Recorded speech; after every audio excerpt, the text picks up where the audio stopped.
القصة ديال اليوم غادي تدينا عند عادل في عمره 35 عام، ضابط شرطة مزوج بياسمين في عمرها 28 عام، ربة بيت. تزوجوا هذه 6 سنين عن حب، كانوا فرحانين ومرتاحين. كانت خاصهم حاجة وحدة باش تكمل هاد الفرحة، هي وليدات. مشاو عند بزاف ديال الأطباء، كلهم كيقولوا لهم ما عندكم حتى شي حاجة. آخر طبيب نصح ياسمين بواحد الريجيم ودير الرياضة، إن شاء الله يكون خير. داكشي اللي كان. ياسمين مشات سجلات في واحد الصالة ديال الرياضة قريبة ليها للدار. كانت كل عشية فاش كتسالي شغالاتها كتجمع حوايجها وكتمشي. تعرفت على عيالات جدادين، بنيتات جدادين، كانوا منها مفوجين منها كيديروا الرياضة. وكانت عندها واحد الصديقة مقربة تعرفت عليها في نفس الصالة ديال الرياضة، سميتها سناء. في عمرها 30 عام كدير التجارة، أي حاجة كتبيع فيها وكتشري. ياسمين عاودت ليها المشكل اللي عندها. سناء تعاطفت معاها، كانت كدعمها نفسيا، كانوا كيخرجوا مجموعين كيدخلوا مجموعين. ياسمين كان ديما كتعرض على سناء للدار، وكانت اعتذرت منها واحد المره حين سناء عرضت عليها وقالت ليها ما نقدرش نجي عندك، راه عادل ما كيبغينيش نمشي عند البنات للدار. سناء تقبلاتها بصدر رحب، ماشي مشكل.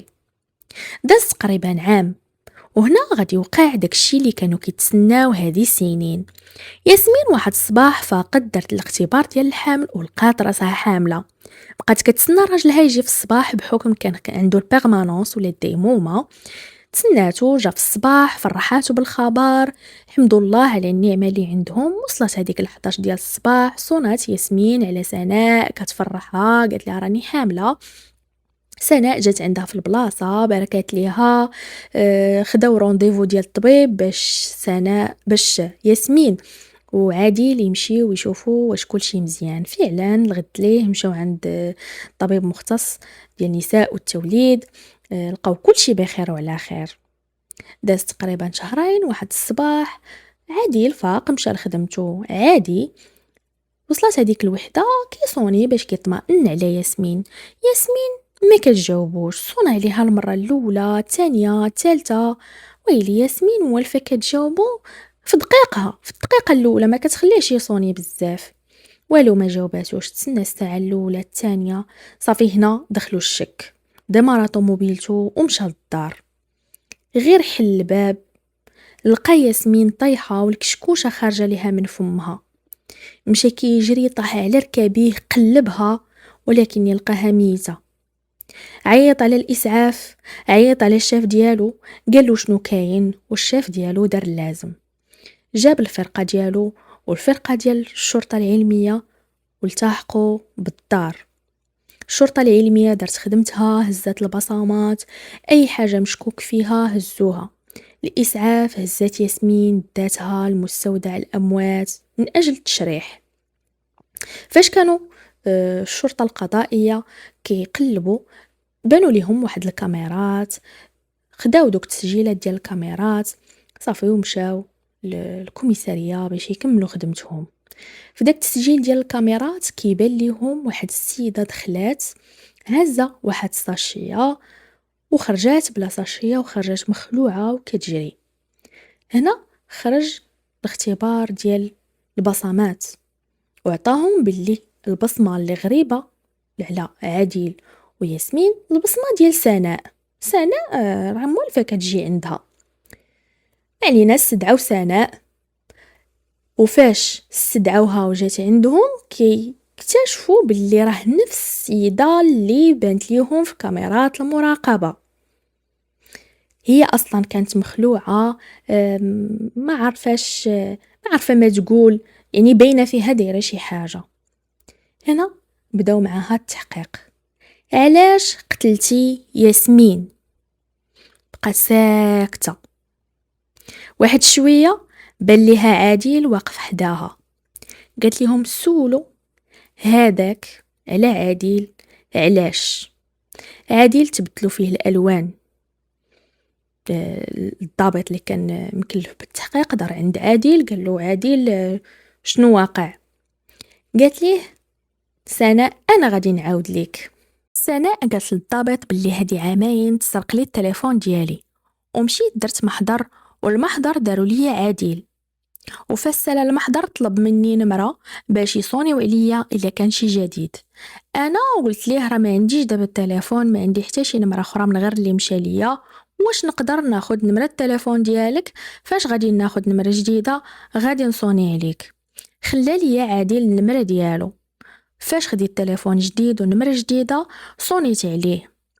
كل نهار كنسولو واش كاين شي جديد، كل نهار مرة سلام، مرة كي داير، مرة لاباس عليك، حتى قال لي نتلاقى انا وياك.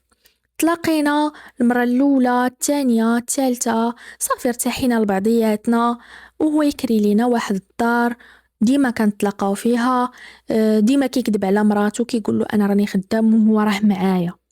واحد النهار كنا هادرين وجبدنا مراتو، هو يقول لي راه عندها مشكل في الولادة، راه شحال وحنا مزوجين ما ولدناش، وراه الطبيب فاش مشينا عنده قال ليها راه خصها دير ريجيم ودير رياضة، وراه تسجلات في الصالة ديال الرياضة اللي كاينة حدا الدار.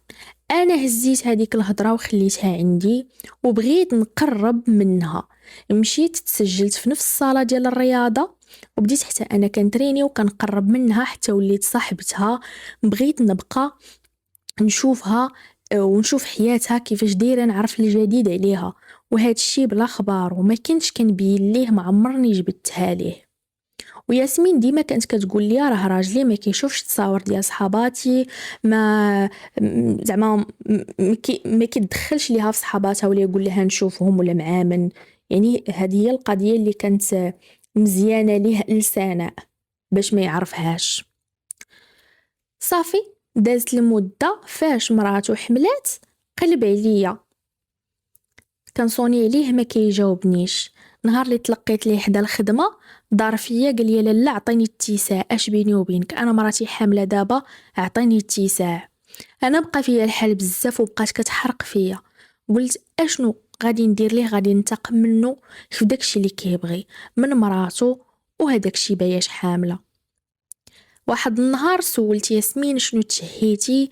قالت لي راني تشهيت كسكسو، وجبت ليها كسكسو ودرت ليها فيه السم ديال الفار. وفعلا في التشريح طلع باللي كاينه كميه كبيره ديال سمد الفار في الصحه ديالها ولا في الجسم ديالها. قالت لهم هاد الشيء وبقيت كنتسناها تسمعوا. قالت لهم كلات هذاك الكسكسو، ديتو ليها فرحات بيه، كلات هذاك الكسكسو وبدا شدها واحد الوجع وعيات فيا عتقيني. انا لا بغيت نشوفها كتعذب قدامي، تستنيتها حتى ماتت على خاطرها وانا نخرج. وهذا الشيء كله بسببه هو، بسبب عادل. عادل هنا تفرقع بالبكا، بقى كيغوت عليها، كان غادي يمشي ليها يضربها غير شدوه. انا حتى هو شدوه داروا معاه تحقيق، زعما اللي يكون عنده شي علاقه ودايرينها بالعاني شي حاجه بحال هكا، لقاو ما عنده حتى شي علاقه وما عرف حتى شي حاجه. هنا تحولوا للمحاكمه، حكموا على سناء بالسجن المؤبد لان عندها القتل مع سبق الاصرار والترصد، وعادل تحكم عليه بالفساد والخيانه الزوجيه والطرد من سلك الشرطه.